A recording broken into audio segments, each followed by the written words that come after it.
Okay, so I was trying to work out why I was invited to give the dinner speech.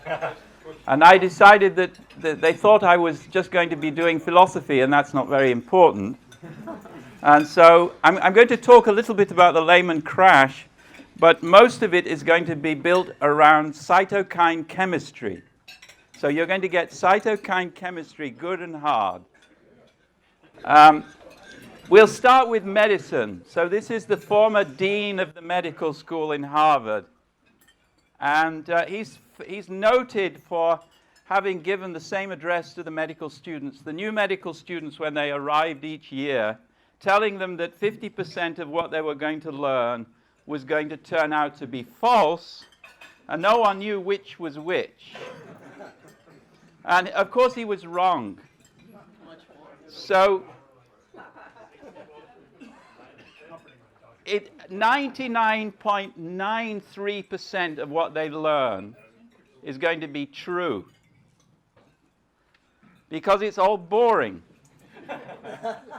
So there are many, many boring truths. And these are the things that they learn during their studies. Most of them, they know them already. They just never saw them written down. And as Pascal pointed out, too much truth is disgusting. So no one thinks about all of these boring truths, of course, because they're boring, but they're still true. Now, most truths are boring, which means most truths are not going to get published. And you're not going to get rewarded. Most of what I'm saying now is boring, of course. But I'm not going to get rewarded for saying this because it's obvious. Now, what this means is that discovering interesting truths is really hard.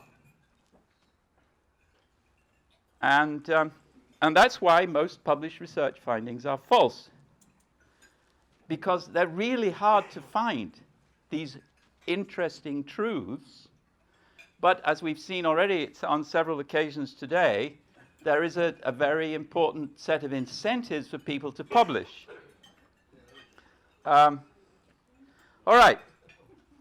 Now, Ioannidis, in his paper, showed the various marks which go hand in hand with published results. So they're studies which are focused on a rather narrow domain.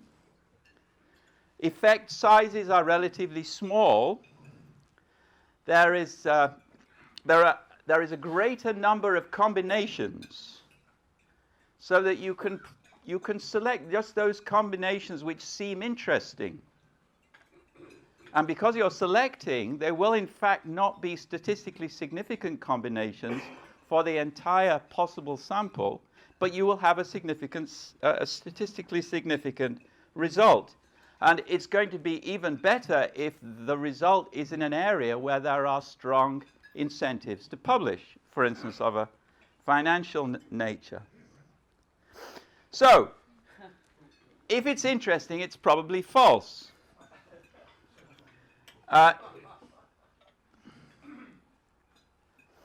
So, there are lots of statistically significant correlations. And if you work hard enough, you'll find a few.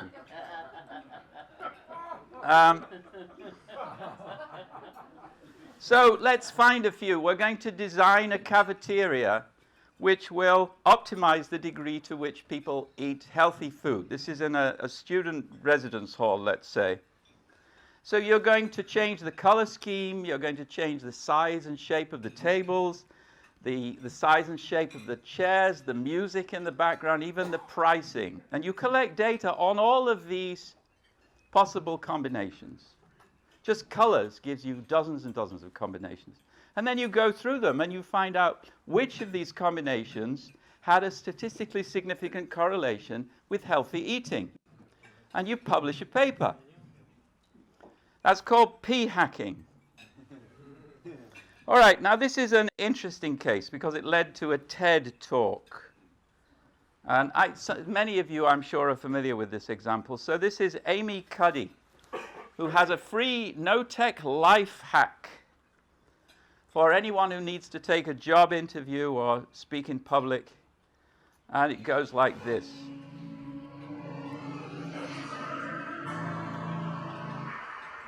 So I want to start by offering you a free, no-tech life hack.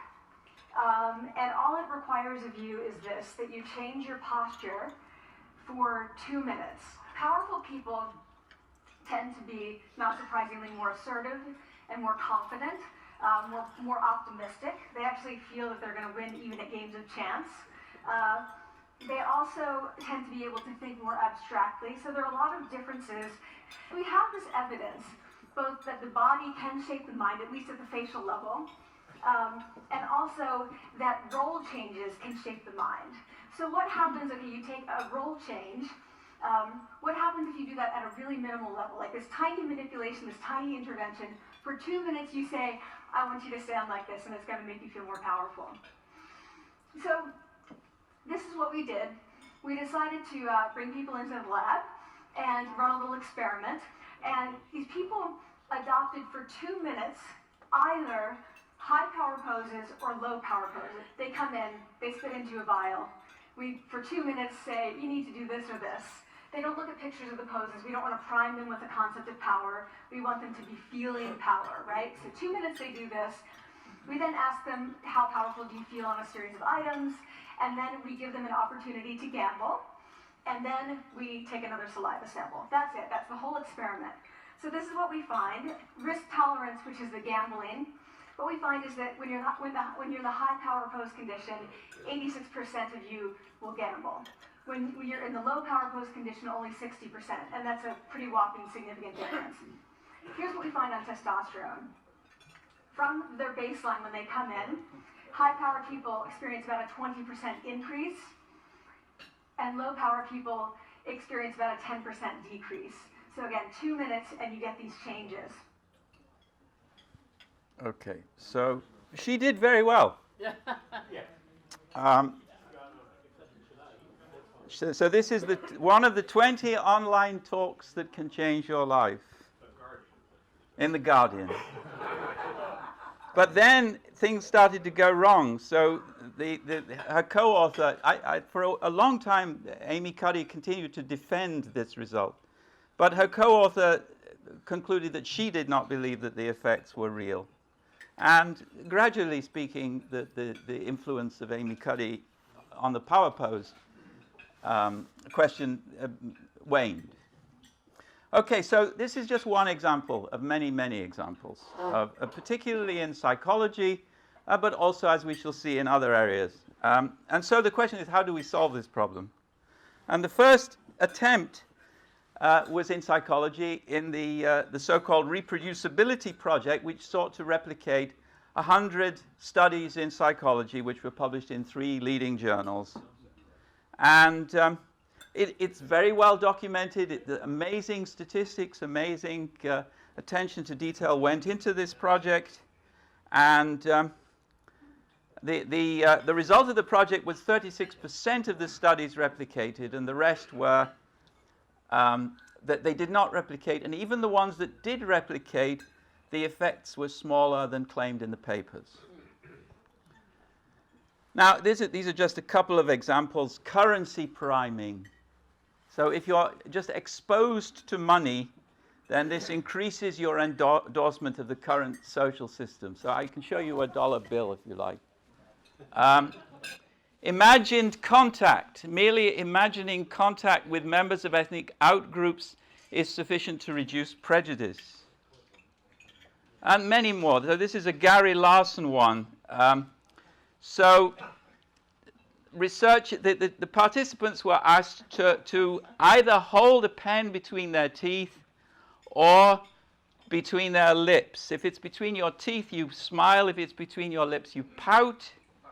People smiled.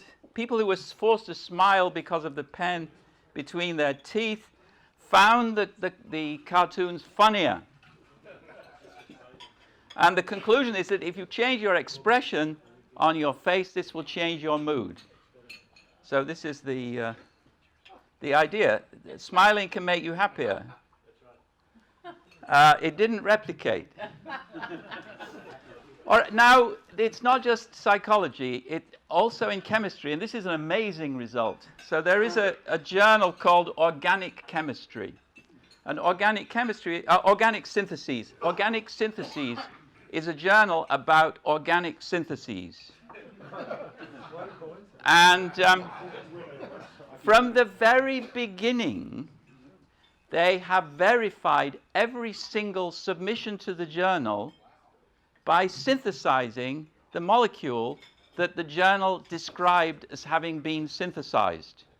So it's an easy way to replicate. And they didn't.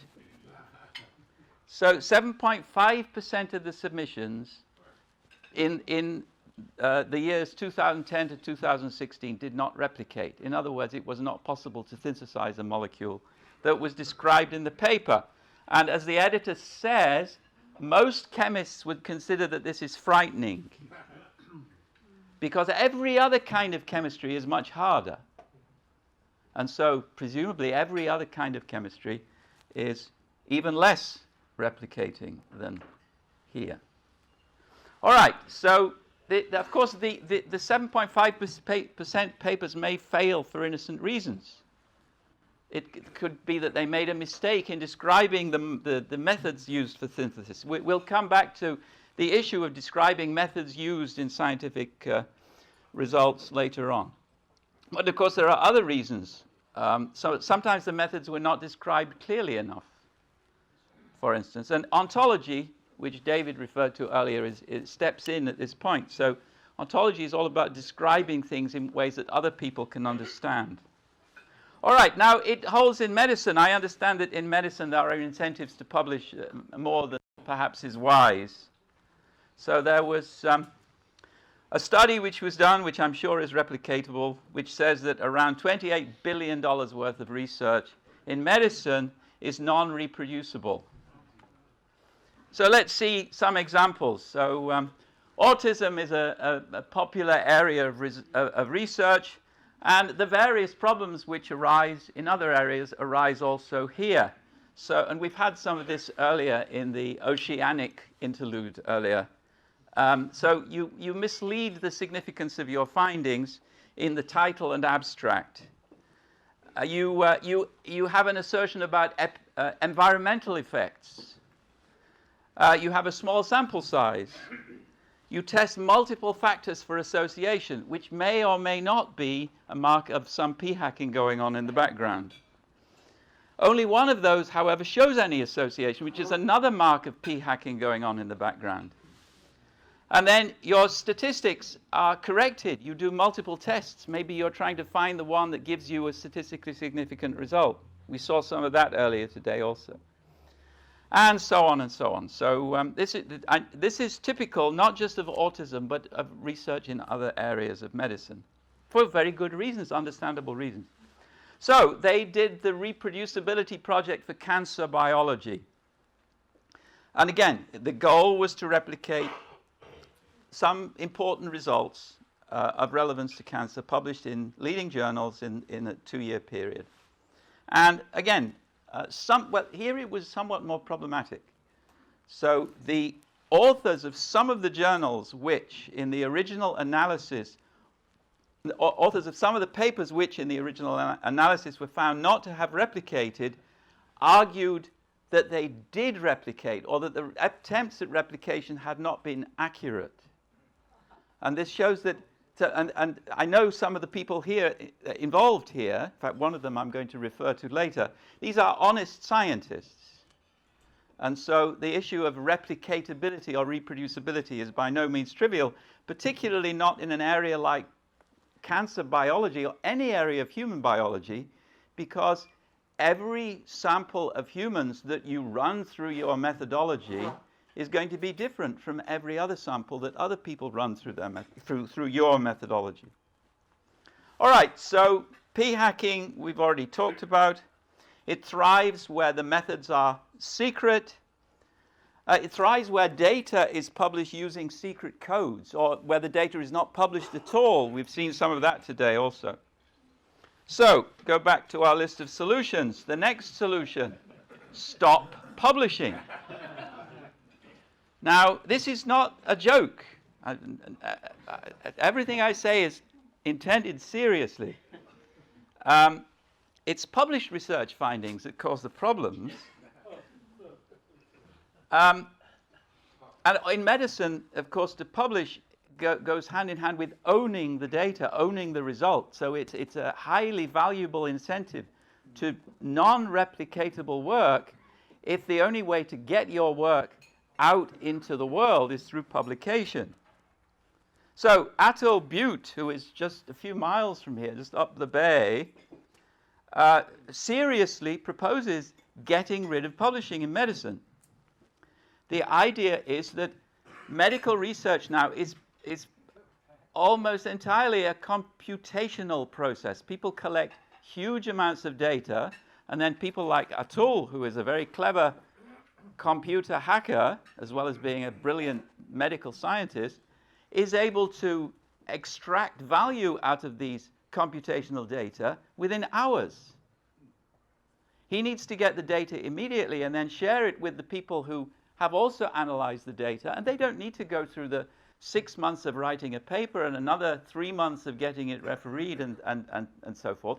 He can have the data in the hands of potential patients who can profit from the new drug which has just been tested within a couple of days. That's Atul.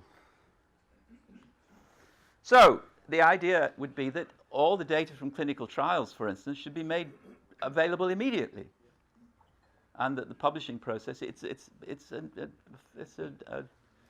institution from a former millennium. And making the data open has all kinds of secondary consequences, some of which we've discussed already today. All right, so another popular solution is called registration. Now, I don't know how many of you looked at the backs of the doors in the Best Western Hotel today, but your rooms all cost $999.00 per night. Now, why is that? Well, the California state government requires that hoteliers will be fined if they charge more than the amount posted on the backs of the doors. Now, so all hoteliers have to post the maximal amount that they can charge on. That's called pre-registration.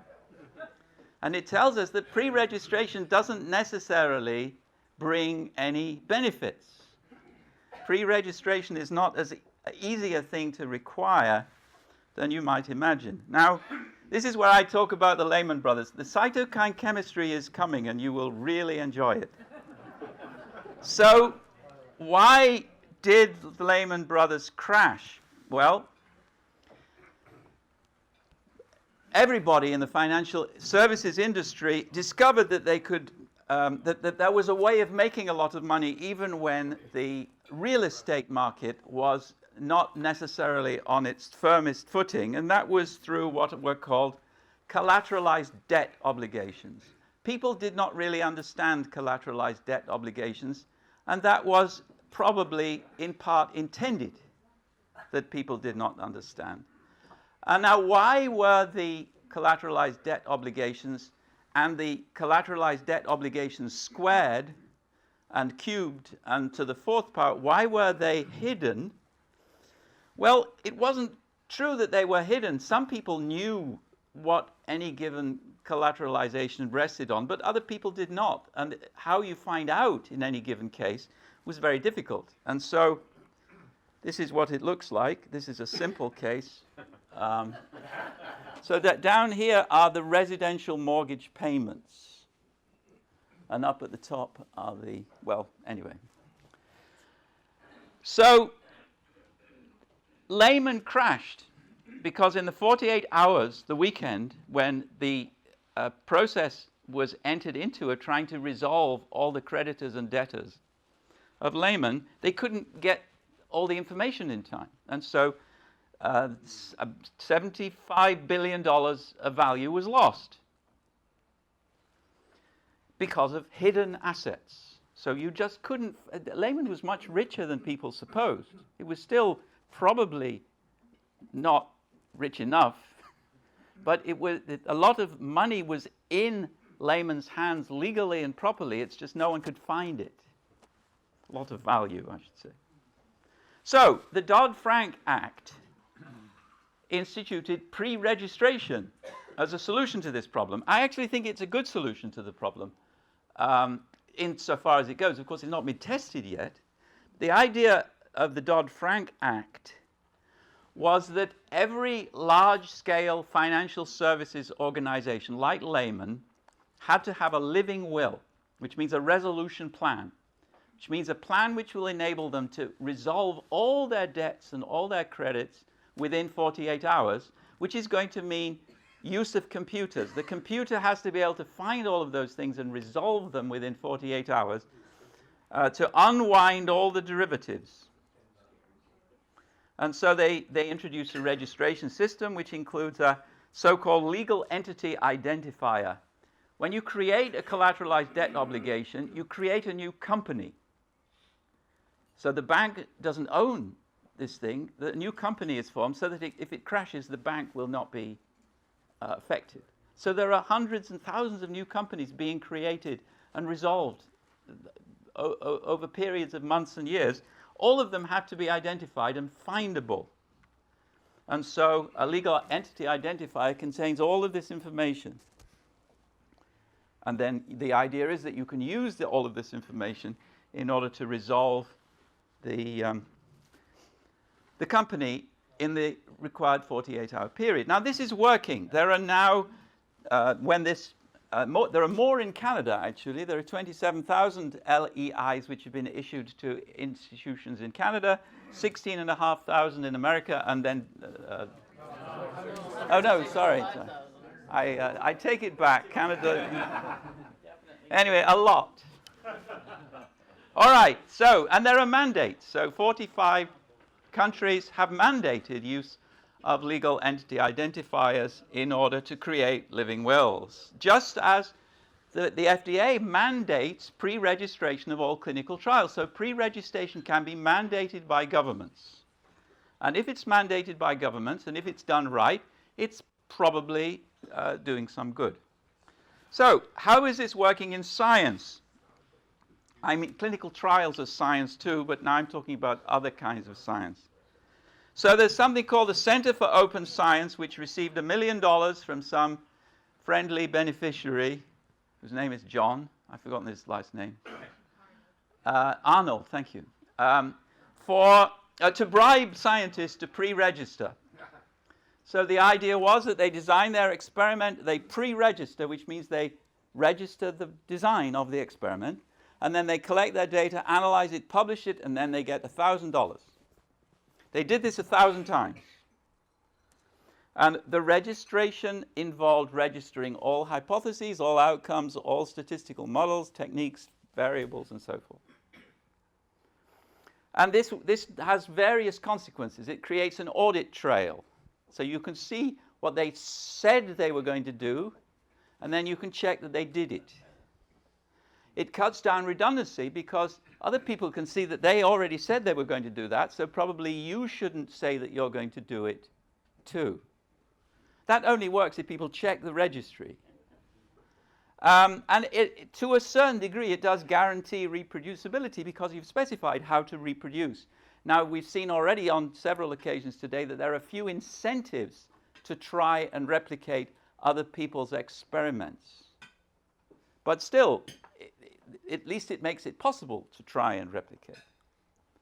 All right, now, registration was fashionable. I don't think it worked to the degree or with the success that was hoped initially, but it's an ongoing thing. There are also now registration badges which you can attach to a paper to demonstrate that it was pre-registered. And now, slightly more interestingly, there is peer review, not just registration now, but peer review prior to conducting an experiment. And many journals listed at this link here are allowing people to have their study design peer-reviewed before they perform the experiment. Now, this obviously is beneficial. It saves you time if it's a bad design. Here, also, you have a possibility of reducing redundancy because people can identify a design as being one that they've already seen in another experiment. And then you have a second stage of peer review where you actually hand in the report, and the people who have, the journals who have adopted this model, not as a requirement but as an option, are also committing themselves to publishing negative results and to publishing boring repetitions of results. And you can find a list of the various different kinds of studies and reports on the Open Science Framework website, and it's quite an interesting list. So this one that's highlighted here is called A Closer Look at the Size of the Gaze-Liking Effect, which I guess won't replicate, but I'm just guessing. All right, now the big problem here, and we really are now getting to cytokine chemistry, is how and where. How is the important thing? How are the materials, hypotheses, and so on to be described? Because if everyone can use their own words, and if some people are very clear, but other people are, for whatever reason, not quite so clear, then how are they going to produce a good description which really will ensure reproducibility? Now, there is one very interesting attempt to tackle this problem, which is a company called Protocols.io, which has engaged in collaborations with the Center for Open Science, with various journals, in order to help people not so much answer the question of how these methods and hypotheses are described, but where they are to be described. Because Protocols.io is a repository for descriptions of methods, protocols.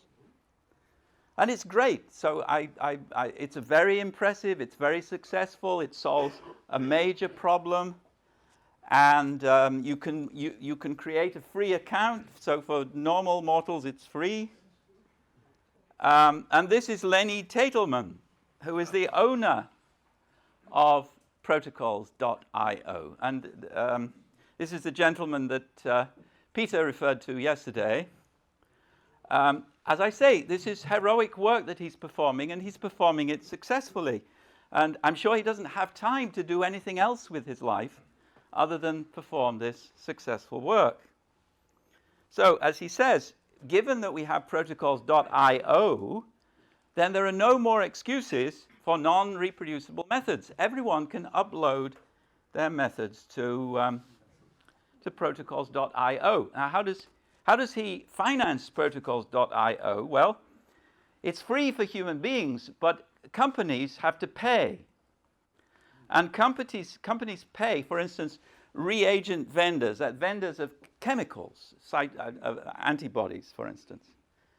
They pay because then they can glean from Protocols.io aggregated data which will help their businesses. So everyone wins. We solve the reproducibility problem, and vendors of antibodies can help to finance the solution. So this is an example of one such millipore sigma, one such company, which is selling an antibody related to a molecule called CCL15. That's a cytokine. Just remember that.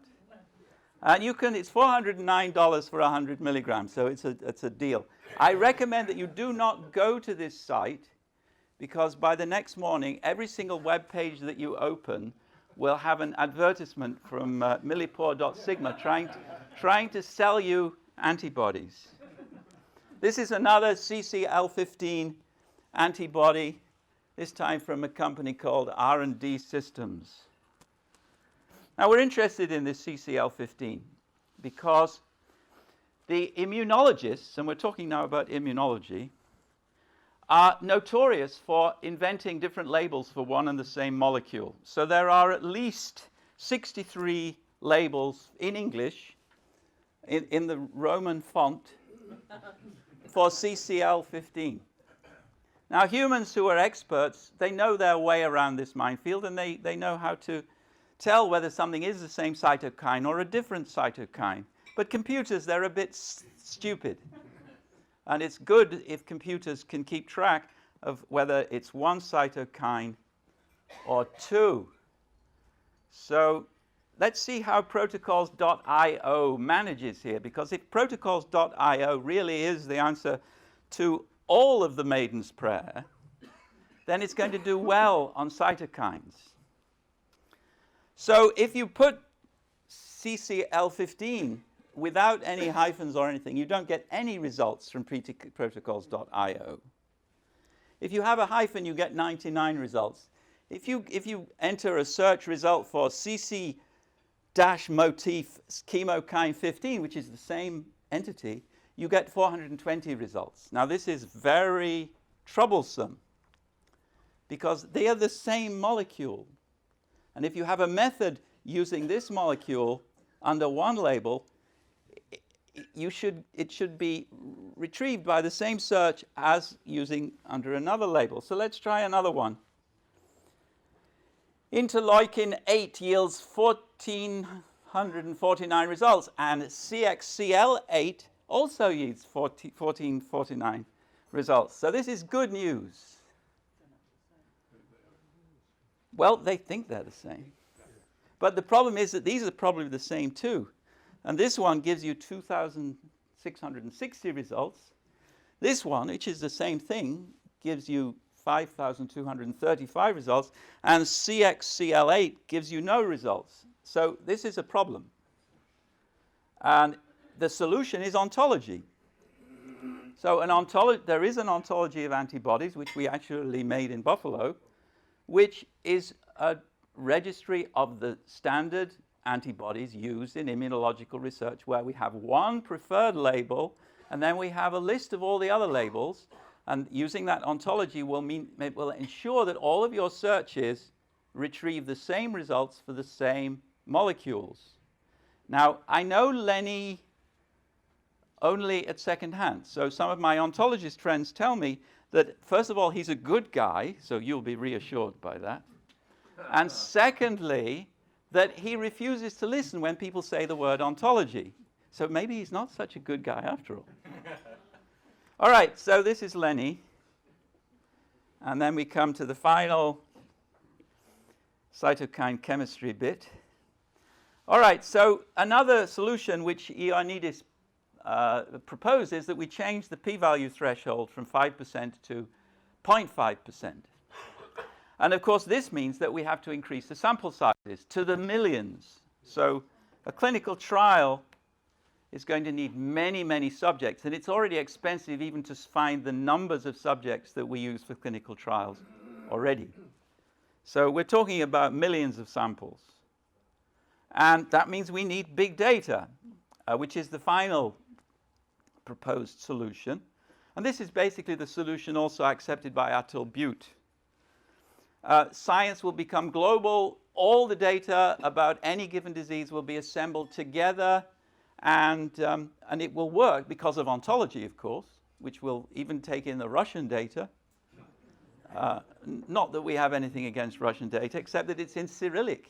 All right, now we need to have the same computer-readable terms, but also the same computer-readable definitions of all of those terms, so that we can use the computer to analyze huge amounts of data.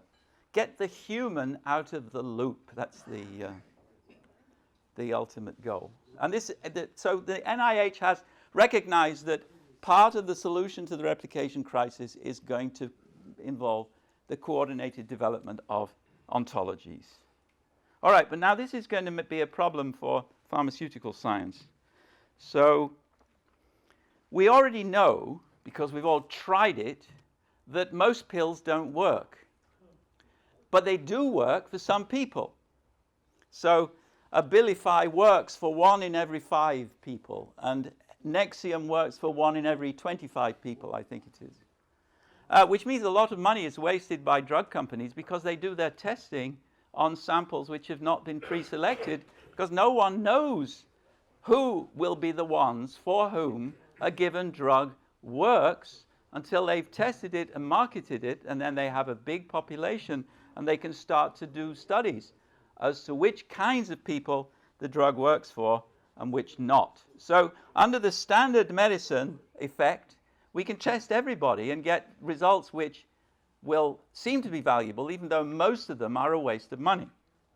Under the precision, tailored, personalized medicine effect, we will just study people for whom a drug will work, test it in them, and say it works for them, so we save a lot of wasted money. And the end result is that there'll be exactly one drug for every single person, which is impossible, of course, because then we don't have any sample sizes. And so this is the key to happiness. So you start with dopamine, which is in the chemistry ontology. Dopamine is a neurotransmitter, which is also in the chemistry ontology. And the neurotransmitter receptor activity, which is the function of dopamine, is happiness. And so you have a drink on me now. Where is Disneyland here?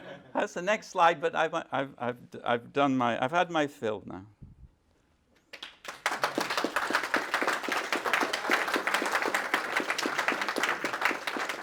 So do we have questions? Or Are you aware of the efforts of Lenny to discourage people from attending this conference? I've never heard of it. Well, Peter, please explain. No, I know. Oh. I was being funny. I've heard of You it. consider him okay. I am, to be honest, I am surprised that he's wasting his time in doing what he's doing. He's got so many more important things to do. Why? Why is he? I have no idea why he did it. So, as Peter explained, he got the wrong end of several sticks. Yes? I've just got a comment on searching. He believes he's the guru. Many years ago, in the 80s, I was at Bell Labs. One of the most lucrative things was yellow pages and searching.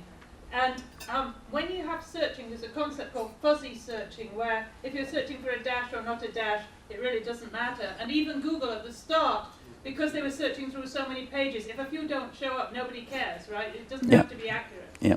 And so it's actually a function of the search, possibly, rather than the data that is in it. And to expect to get the same number of answers may not actually matter if you get a good answer for what you're looking for. Unless you get incorrect answer, one of them. Well, you always do in Google, you get incorrect answers, but people have to work it out. You know, I mean, it is interesting, obviously, as you go further and further with these things, you want to get them more and more accurate, and you want to have exactly what the person was looking for, but that's actually an extremely difficult search problem, particularly in the English language, where we don't have as many words for snow, example, as you might like. Yeah, so this is a very interesting question. There are two aspects which need to be pointed out. First of all, we have all of these ontologies, particularly in biology, where the ontology approach has really... Ontology, I was one of the first users of dialogue in the 1970s, which was a search thing.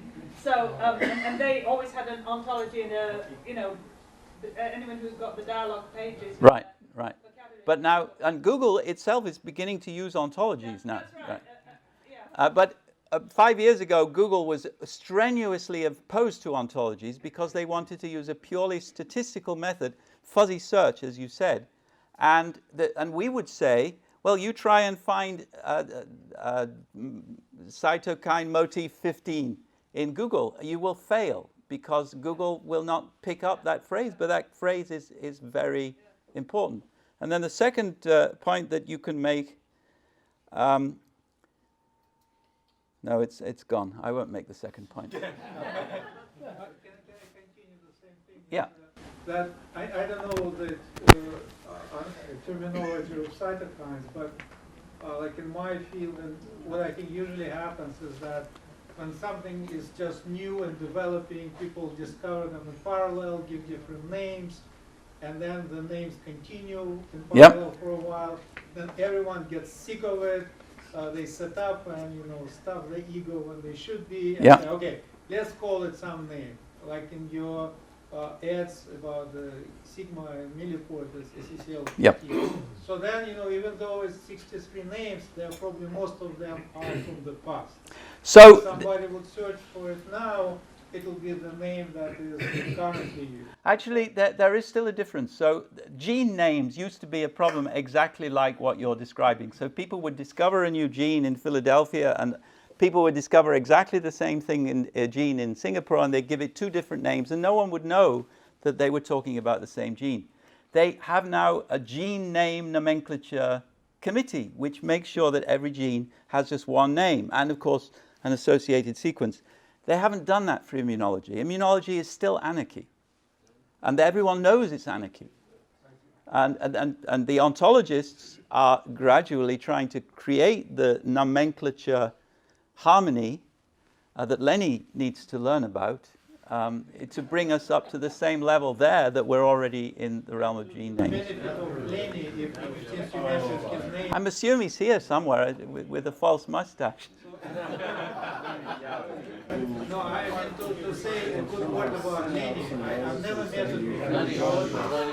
Yeah, I should say I never met Lenny before. I even didn't know he's associated with Protocols IO until I received a letter from him about not going to the conference.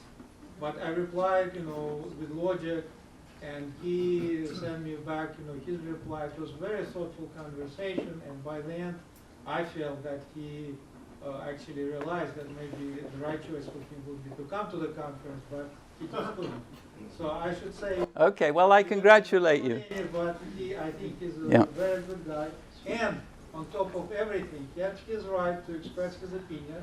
He expressed it, and I don't see there's anything wrong about it. No, I'm not saying there is.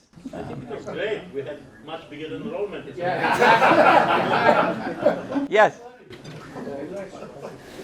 Yes, could you backtrack a couple of slides and you list your 5 possible solutions? Right.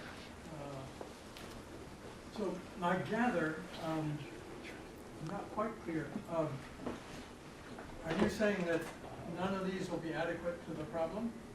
That each one of these? I remain pessimistic, and after today's meeting, even more pessimistic, I have to say. So I think the problem with stopping publishing is that it would upend our entire academic world, which may be a good thing. But perhaps we should keep medicine something like even keel while we scrap the other parts of the. I agree with you. It's not realistic to expect we can make a big improvement. But there are 2 things which are much more fundamental that we can prove and should be conceivably implementable by all the silver-haired folks in this room. My experience over 50 years as an environmental scientist is that the majority of courses teaching statistics, even in the best universities, are very deficient and out of date. And number 2, the same applies to the textbooks. And I love having these kinds of meetings with these fellow souls, but I think it's until people, including maybe the American Statistical Association, including NSA, the big NSA, us, NAS, I think you mean. are willing to bite the bullet and have tougher book reviews. When the new stat book comes out, if it's got big problems in it, they should be nailed. Yeah. The book review editors don't like you to be too critical of books.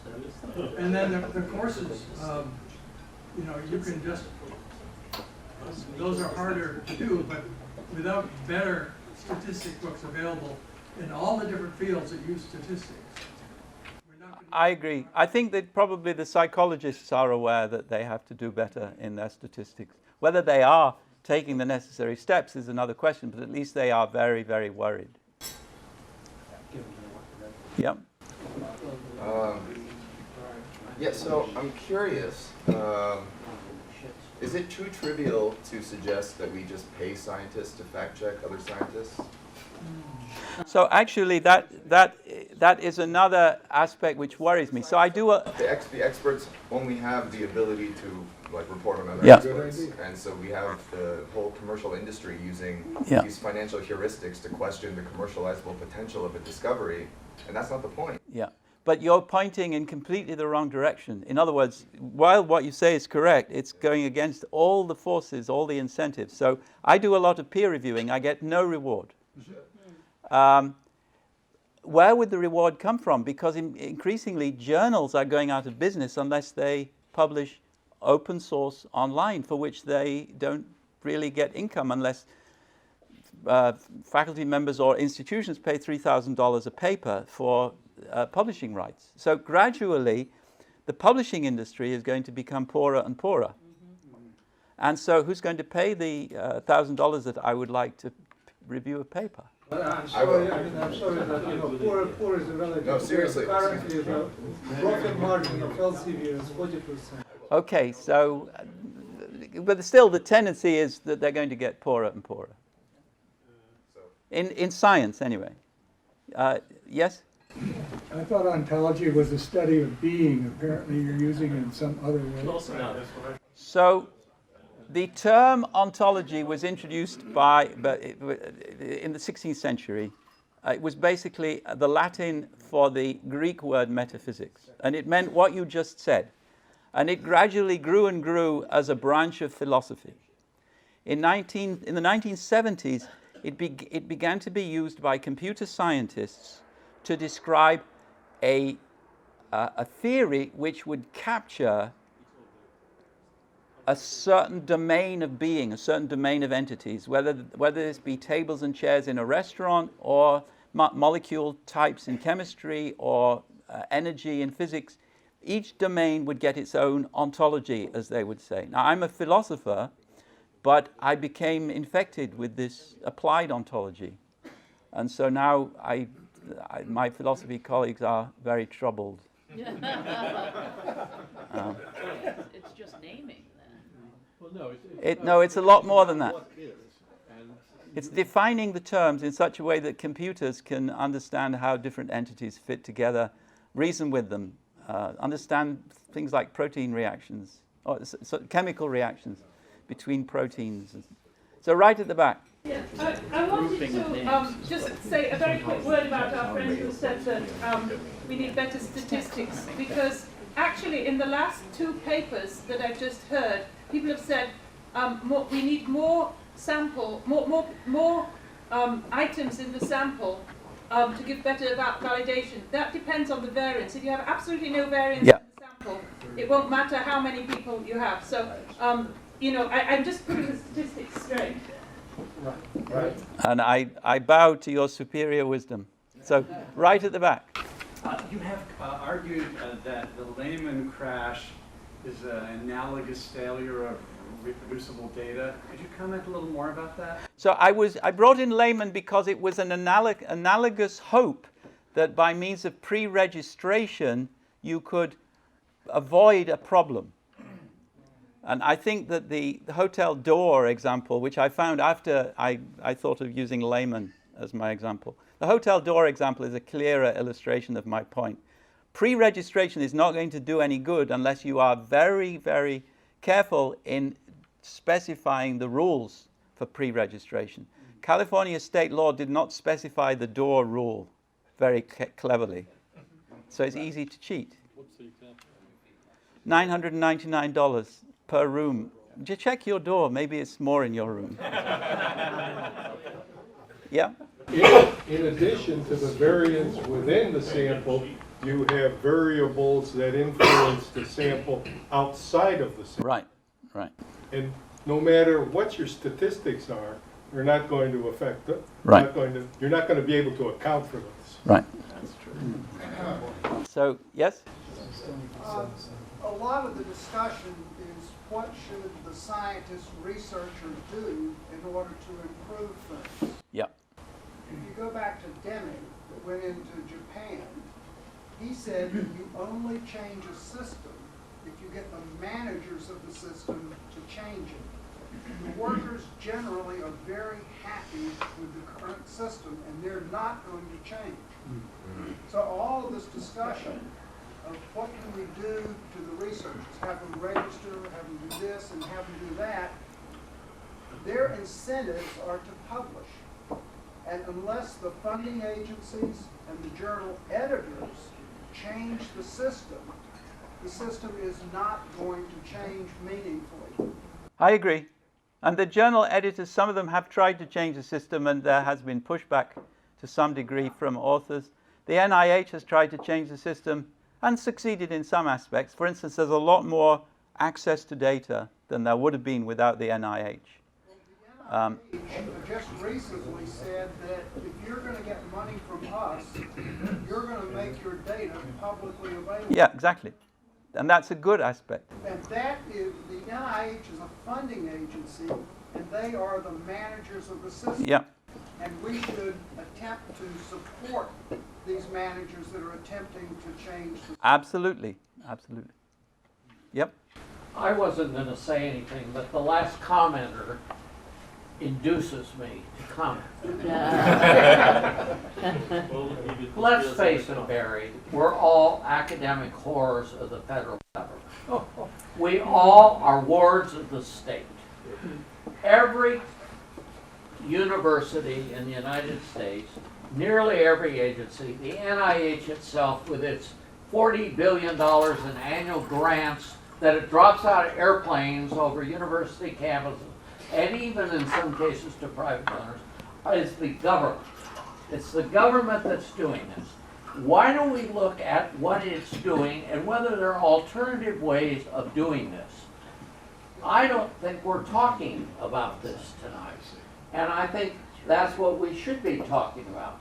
Not that we should necessarily bow to the ideological predilections of my revered friends at the Independent Institute or at the National Association of Scholars, which Peter will tell you quite correctly has no ideological predilections whatsoever. We're interested in the truth, period. But it has been distorted by the political process. And it has been distorted mightily by the political process. And until we talk about those things, we're talking around the edges. That's all I have to say.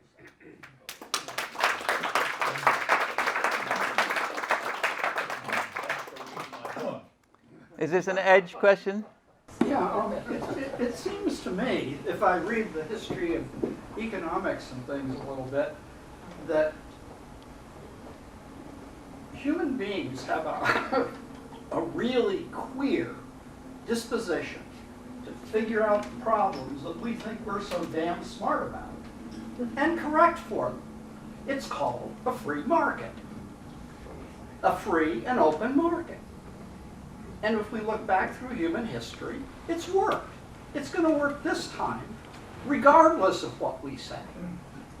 I mean, that would be my best. So are we not market participants? I want to know that what I publish is correct and that I get rewarded for that.